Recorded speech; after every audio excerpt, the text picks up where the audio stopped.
ஆண்டவரும் இரட்சகருமாகிய இயேசு கிறிஸ்துவின் ஒப்பற்ற நாமத்தில் இன்றைய தேவனுடைய வார்த்தைக்கு உங்களை அன்போடு கூட வாழ்த்துகிறேன், வரவேற்கிறேன்.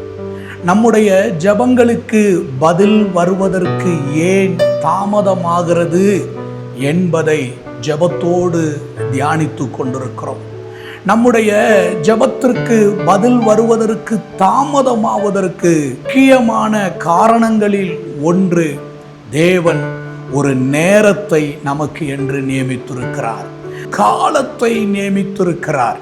யோவான் எழுதின சுவிசேஷம் 2வது அதிகாரம் 4வது வசனத்திலே அதற்கு இயேசு, ஸ்திரீயே, எனக்கும் உனக்கும் என்ன, என் வேலை இன்னும் வரவில்லை என்றார்.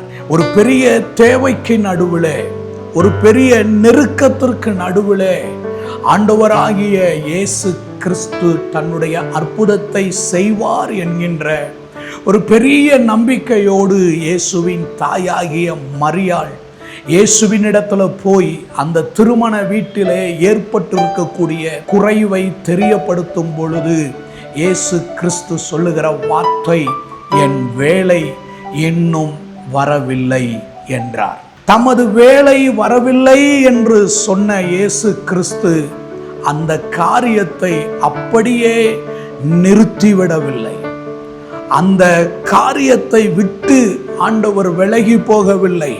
என் வேலை வரவில்லை என்று இயேசு சொன்ன உடனே மரியாளும் பதட்டப்பட்டு, அப்ப எப்பொழுது செய்வீர் என்று எந்த விதமான எதிர்மறையான கேள்விகள், வார்த்தைகளை உச்சரித்து விடாமல் மரியாள் வேலைக்காரர்களிடத்தில் சொல்லக்கூடிய வார்த்தை, அவர் உங்களுக்கு என்ன சொல்லுகிறாரோ அதின்படி செய்யுங்கள் என்று சொல்லிவிட்டார்.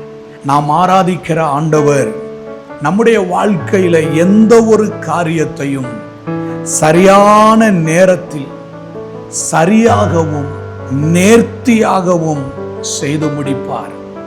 ஆண்டவர் ஒரு காரியத்தை செய்து முடிக்க நீங்கள் அவருடைய கரத்தில் ஒப்பு கொடுத்து விட்டால் அந்த காரியம் மகிமையாக நிறைவேறும்.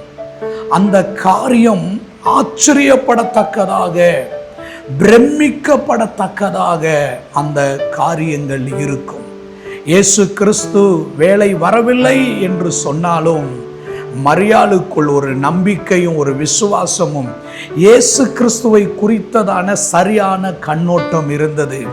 தேவகுமாரனாகிய இயேசு கிறிஸ்து எந்த காரியத்தையும் அவர் சரியாக செய்வார், சரியான நேரத்தில் செய்வார், சரியான விதத்தில் செய்வார் என்று அறிந்திருந்து வேலைக்காரர்களிடத்தில் சொல்லுகிறார், அவர் உங்களுக்கு என்ன சொல்லுகிறாரோ அதை செய்யுங்கள். இன்றைக்கு நான் உங்களுக்கு சொல்லுகிறேன், ஜெபத்திற்கு பதில் இல்லை, எதிர்பார்த்தது போல அற்புதம் நடக்கவில்லை, எதிர்பார்த்தது போல கர்த்தர் உங்களை ஆசீர்வதிக்கவில்லை, எதிர்பார்த்திருந்த காரியங்கள் உங்களுடைய வாழ்க்கையில தாமதமாய் கொண்டிருக்கிறது என்றால் உங்களுக்கு ஆண்டவராகிய தேவன் ஏதோ ஒன்றை சொல்ல விரும்புகிறார்.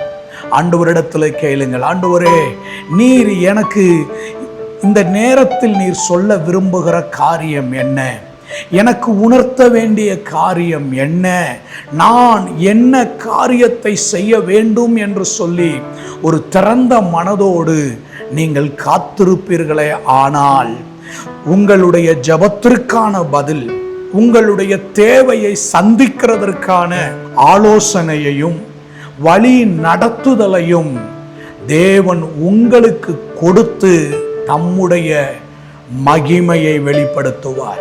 அந்த திருமண வீட்டிலே நடந்தது என்ன? மரியாள் சொன்ன வார்த்தை, அவர் உங்களுக்கு என்ன சொல்லுகிறாரோ அதை செய்யுங்கள். இயேசு சொன்னது போல வேலைக்காரர்கள் செய்தார்கள். மகிமை வெளிப்பட்டது, அற்புதம் நடந்தது, குறைவுகள் நிறைவானது, தேவைகள் சந்திக்கப்பட்டது, கர்த்தருடைய நாம மகிமைப்பட்டது. அநேகர் தேவனிடத்தில் விசுவாசம் வைத்தார்கள்.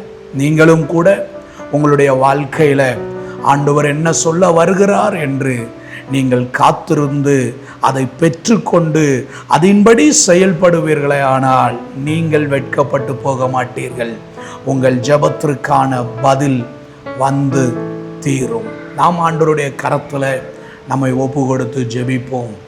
அன்பின் நல்ல ஆண்டவரே, இந்த நல்ல வேலைக்காக உமக்கு நாங்கள் நன்றி சொல்லுகிறோம். ஆண்டவரே, உம்முடைய வேலைக்காக காத்திருப்பது மாத்திரம் அல்ல, நீர் எங்களுக்கு என்ன சொல்ல வருகிறீர், என்ன காரியத்தை உணர்த்த விரும்புகிறீர் என்று திறந்த மனதோடு நாங்கள் உம்முடைய பிரசன்னத்தில் காத்திருக்கிறோம்.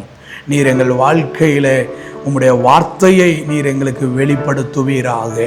இயேசுவின் நாமத்தில் பிதாவே, ஆமென். God bless you.